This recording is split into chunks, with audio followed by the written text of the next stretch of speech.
減脂抗炎終極攻略今日一次過俾晒你，睇完頭兩集，其實你都已經知道蛋白質係可以控制我哋嘅食慾啦，仲有可以用蛋白粉嚟輔助喎。最後一步就係行動啦！我幫客人設計餐單嘅時候咧，有兩個大重點，第一就係要低 GI， 第二就係要優質蛋白質啦。因為早餐咧我哋比較趕時間，所以我會鼓勵佢哋咧飲一杯營養蛋白素咧去做一個快速嘅補充㗎喎。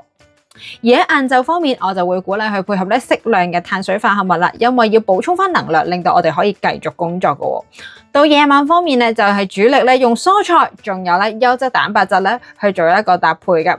記得啦，高蛋白質嘅飲食係可以降低我哋嘅飢餓荷爾蒙嘅濃度，控制我哋嘅食慾。只要你唔捱餓，就唔會暴飲暴食，減脂咧就事半功倍，而我哋嘅皮膚更加有足夠嘅材料去修復添。如果咧你都唔想動腦筋，直接跟住食嘅話，即刻留言咧唔捱餓，我就會咧親自幫你設計一個你自己嘅專屬咧減脂抗炎餐單噶啦。最後記得幫我 like 條片同埋 share 出去俾身邊有需要嘅朋友。我哋下條片再見啦，拜拜。